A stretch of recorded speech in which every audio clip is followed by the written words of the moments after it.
morning. Today's presentation is on the open and shut door. Our meditation verse is found in Revelation 3, 7 and 8. These things saith he that is holy, he that is true. He that hath the key of David, he that openeth, and no man shutteth, and shutteth, and no man openeth. I know thy works, behold, I have set before thee an open door. No man can shut it, for thou hast a little strength, and hast kept my word, and hast not denied my name. To all my Bible scholars, we know this is a church in Philadelphia of the 7 churches, but what time period am I referencing here? I can say this way. 24. Perfect. Yes. And this time period is 1833 to 1844.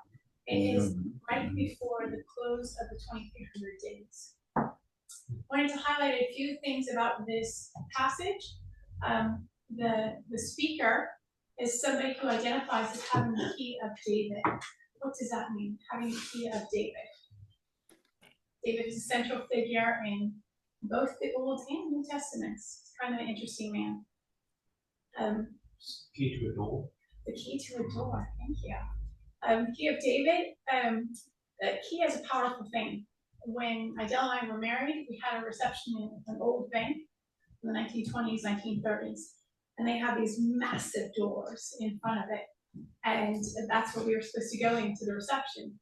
The problem is the doorkeeper, the one with the key, wasn't there. So we stood outside, we waited, was it 30, 40 minutes? I don't remember. But finally he appeared, finally he opened the door, finally he got in. So keys are powerful things. To me, the key of David is, it is a royal key. We know David was a king. You know, he had a throne, he had a kingdom. But when I think of his life, and keep in mind, he's one of the few characters in the Bible that we can follow him for an extended period of time. You know, there's thousands of figures, thousands of characters that appear in the Bible, but we see them for a moment, for a snapshot. They're in and they're out. But David, we know him in his teenage years as a shepherd. We know him, you know, as he fights Goliath. We know him as he struggles to get his kingdom. There's family, domestic troubles because he's fighting against, or he's running against from his father-in-law. We know the issues with women, Bathsheba, etc., etc. But, you know, because we see his life develop before our eyes, we also see, you know, that he did triumph at the end. And so the key of David to me is the key of victory. And you want to have a key holder, especially as you watch this verse unfold. It says here, I have set before thee an open door, and no man can shut it. So it's impossible for humans to shut it. This is a door that permanently, you know, was open and would only shut again when, you know, anyone other than a human designated to do. Okay? What I love also about these 7 churches is that God describes himself as the church needs. For example, looking in Revelation 2 and 3, the church in Ephesus was the first church, and God introduces himself, you know, as a different character to every single church. Ephesus, he says, you know, he that holds the 7 stars in his right hand. He walks in the midst of the 7 golden candlesticks. This is when the church is being established on earth after his death. He gives them the promise that they're not going to be alone. He gives us the promise of illumination. You know, stars are for illumination, candlesticks are for illumination. You know, that they would be not walking in darkness alone. For the church in Smyrna, which we mentioned this morning, Jesus introduces himself as the first and the last, which was dead and is alive. That was a time period that suffered persecution. Many of them would die a martyr's death. But he gives them the hope of, you know, the resurrection that they needed to endure. So for this one, he identifies himself as the key holder. And then he says, you know, what he has before thee is an open door. And what we're going to see what that open door means. We mentioned that the church in Philadelphia is coming close to the end of those 2,300 days finalizing. And I always like that God uses astronomical events to kind of mark big events in Bible history. For example, when Christ was going to be born on earth, you know, he had that huge star. The wise men followed that star. they knew where he was born. There is a comet that has the same cycle of 2,300 days. It's called the comet Halley-Bopp. It's visible to the naked eye, and the nucleus just happens to be 24 miles wide. I think it's lovely. All right. So before Christ does anything, there's always a preparation time. I don't have dates for these because we don't know many of them. We have the creation of the world. We have Adam and Eve. Sin is introduced into the world. But in that time period between Adam and Eve sinning and Christ's birth, there's about 4,000 years. But Christ is never idle. Christ is never lazy. Even for those, I saw this in a National Geographic magazine. We know that heaven is located in Orion. And the astronomers notice that in Orion, there's a lot of activity. They see a lot of lights and they hear noises. Heaven is a place of intense activity. And so while he was waiting for his birth, he was preparing. Think of what he was going to face. He was going to do what no one else had done. He was going to transform himself into a human, which is not a desirable thing. He was going to be born into poverty. He was going to live a life of discrimination, of scorn, of persecution, and finally betrayal. All right? So we know that we have two parallel sanctuaries. We have one on earth, we have one in heaven. The first earthly sanctuary takes precedence from all of this time, up until here. And then we have a changing of the guard. When Christ goes to heaven and he enters the holy place, he begins his role as intercessor. All of a sudden, the earthly ministry stops. We know that because you have the curtain. What happened to the curtain between the holy and the most holy? It was ripped. It was finalized. It was finished. All right? There was no ministry in heaven because we know that there's no death in heaven. There was no sacrificial lamb. That lamb was Christ. So up to this point, we had the earthly sanctuary reigning, and then from this point on, the heavenly sanctuary takes precedence. But every step of the way, Jesus had to be prepared. It was like links in a chain. He could only be our intercessor if he had stood in our place, if he knew exactly what it was like to be human. He did. And he could only be the intercessor and be successful because he was mediating between two opposing, a God who's perfect, humans who are imperfect, who have broken the law. So you have these two conflicts. They cannot agree, but in Christ they could. And so he intercedes for us. And finally, we enter the most holy, and the investigative judgment would begin. We know that many times lawyers go on to become judges, and that's exactly what happens here. He's our lawyer up until this point, and here he becomes a judge. All right? Here we have the sanctuary, which had to be the hub of the life in the desert. We had all the activity was centered in the sanctuary. It had to be beautiful. I could imagine, the fire over the sanctuary at night. You would have the Shekinah glory. You hear the smells of the incense. It was a lovely place because God was there. Here we have the two that we are very familiar with, the two chambers of the sanctuary. It had to be a sensory experience. Can you imagine what it was like, to have the view of a priest and walk into the sanctuary? We'd see the polished gold. The light had to be like incredible because you have the candlesticks, you had the fire in front, you had the curtain between the holy and the most holy didn't come to the top, so you could see the Shekinah glory glowing from beyond. And you could smell the bread, you would hear the lambs, you would hear the sinners. It was an intense experience. And so now we get to the mystery at hand, the open and shut door. So Uriah Smith in Daniel and Revelation brings this passage to us. It says, a similar opening and shutting or change of administration must be accomplished by Christ when the time comes for the cleansing of the heavenly sanctuary.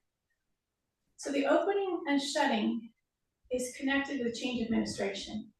Everything that happened in the holy place was going to change in the most holy. The job description, everything, that administration would change. We know that doors are transition passages. You're going from one place to the next, and that's exactly what it was as the ministry finished in the holy and most holy. We know that on the Day of Atonement, the high priest would not dress in his full royal dress. He would come in dressed as a simple and normal priest in the white linen robe of an everyday priest. Right, so we have here the opening being that of Christ's ministration in the most holy place, and the shutting and cessation in the first apartment of holy place. So it's not a mystery that opening and shutting is between that veil, between the holy and the most holy. And there's so many passages that we can prove it from, whether it's from Daniel and Revelation, from early writings, and the Great Controversy. But I do like this one, as we are left a few details that kind of illuminate that passage. And this one talks about the chariot that comes to pick up Christ when it's his time. It says, in a cloudy chariot with wheels like flaming fire, surrounded by angels, came to where Jesus was. He stepped into the chariot and was borne to the holiest where the Father sat. So can you imagine how big this must be? Adele mentioned yesterday, is if you need a chariot to take you from one place to another, we're talking about dimensions that no human architect can imagine. It's huge. He needs an escort of angels, a chariot, flaming wheels to take him from one place to another. Sister White writes in early writings, I saw that Jesus had shut the door of the holy place, no man can open it, and that he had opened the door into the most holy, and no one can shut it. And that since Jesus has opened the door to the most holy place, which contains the ark, the commandments have been shining out to God's people, and they are being tested on the Sabbath question. Okay, this message again is for the church in Philadelphia, but God is preparing them for that transition, because in 1844, that administration would change. All that, the 1810 years of Christ's intercession in the holy place was going to end. We know that on earth that there was a continual round. The priest was in the holy place for 364 days of the year, and in the most holy on one day of the year. In the heavenly sanctuary, it's a one way. As Christ served for a time in the holy place, and then he goes to the most holy, and it's finalized. It ends. There is no round. It says here, Jesus ended his ministration in the holy place and closed the door of that apartment. A great darkness settled upon those who had heard and rejected the message of his coming, and they lost sight of him. Many people adopted Christianity because they were scared straight. When Jesus was going to come, they had the date for Jesus coming in 1844, and he didn't come. Those who had only converted for convenience because they didn't want to be lost, they lost their faith and they lost sight of him. They didn't follow him into the most holy. They didn't try to figure it out. They lost their faith and they denied their Christianity. Here we have the high priest in the most holy. I love this aspect about his raiment. Jesus then clothed himself with precious garments. He's going to a new chamber in the sanctuary, so a new function, a new role, so he changes clothes. All right, he has a new outfit. A breastplate of curious work was suspended from his shoulders. As he moved, this glittered like diamonds, magnifying letters which looked like names, written or engraved on the breastplate.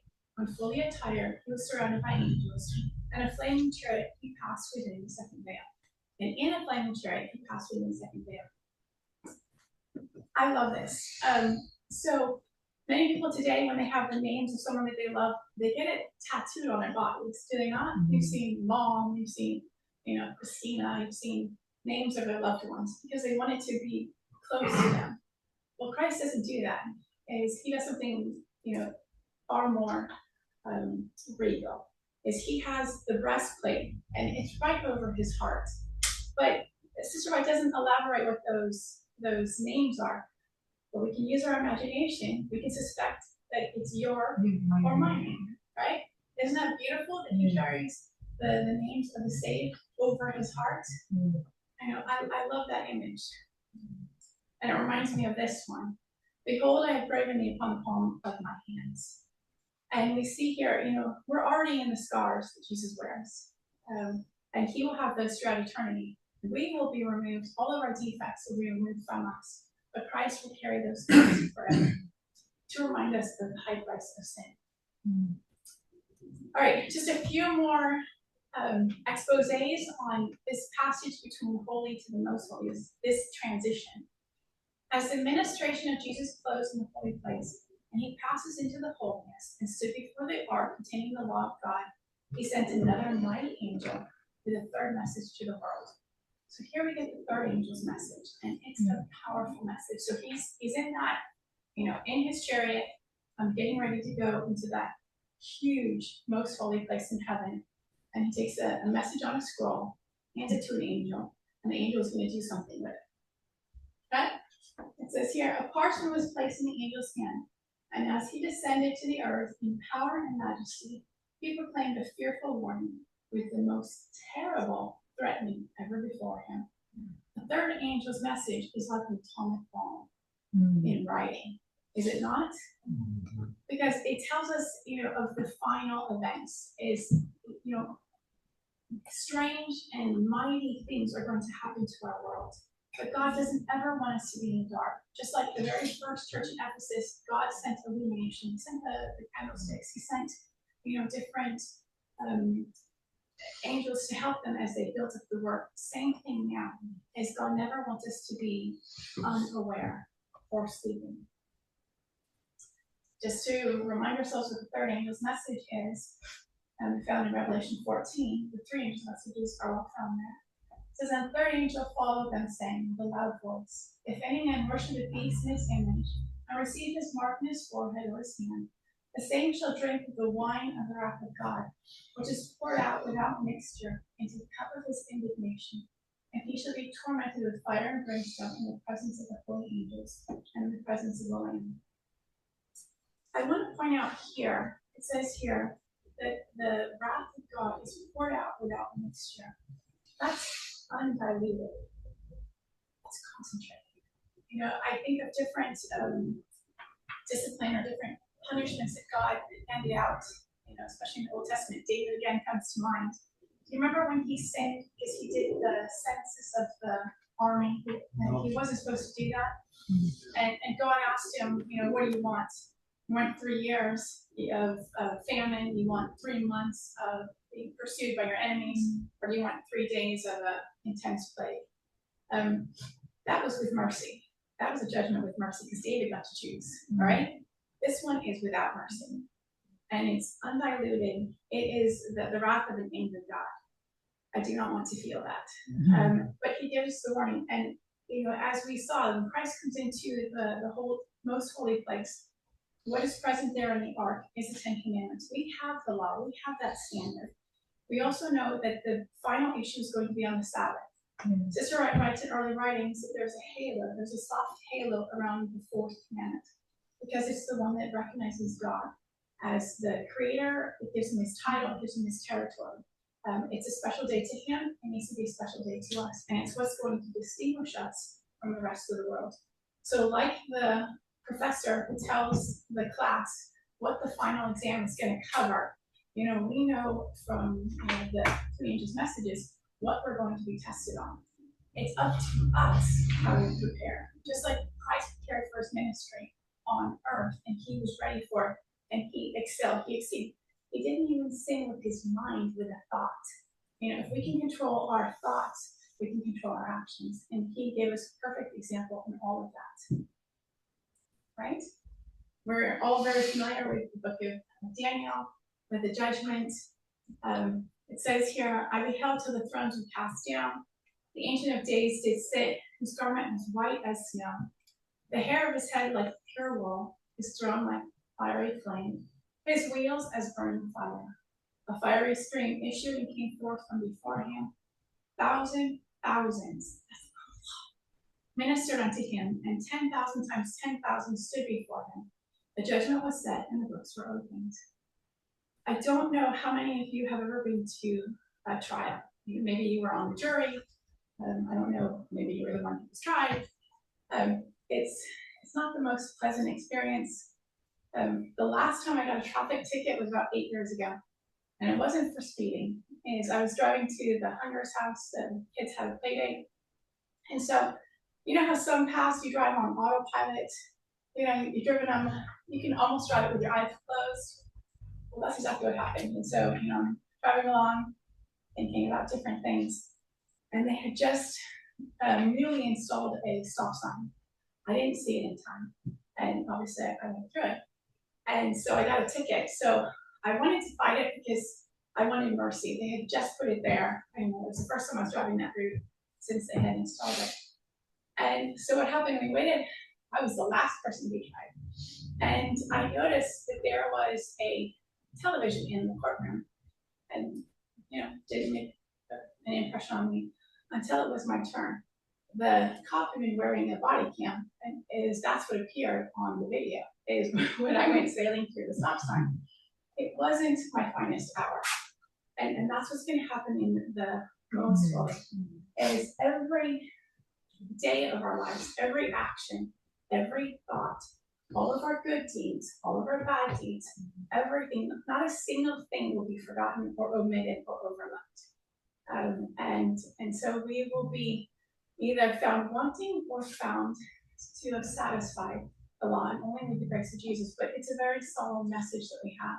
We're living in a solemn time. We are not supposed to be squandering these hours of mercy. We're supposed to be using them fully. This is my final slide. We were talking yesterday, and it made me think of this. We have our phone. Everyone has a phone. Everyone except for Herman in a cave carries a phone with them. But it is an advantage. We use it. It helps us out in our daily life. But at the same time, it's tracking us. We know that is you can go and you can look and you can see where it monitors. It tells how many times a day I pick up the phone. It tells me how many minutes I spend on the phone, how many times I look at my photos, how many minutes I'm on Instagram. Every single action is recorded in this. If you have different apps, it'll track your heartbeat, it'll track your steps. It's quite invasive with our permission. But that reminds us that we are being recorded, and I want us to think of the heavenly books that we have, our records. We woke up this morning, we have a white page in heaven, and every day is a fresh start. God gives us, in His grace, He gives us time to confess. He gives us time to course correct. We are constantly to be modified. I pray, and God gives us kind of bookends for every week. We go from Sabbath to Sabbath. And I pray as we go from Sabbath to Sabbath, we're not the same Christians that we were last Sabbath, that we're not the same, Linda that I was last week, as we want to be constantly transforming, because that's the call of a Christian, I borrow this from Delta, the airlines. I love their motto, and their motto is keep climbing. We have to keep ascending. We have to keep overcoming. We have to keep gaining victories in new areas of our lives.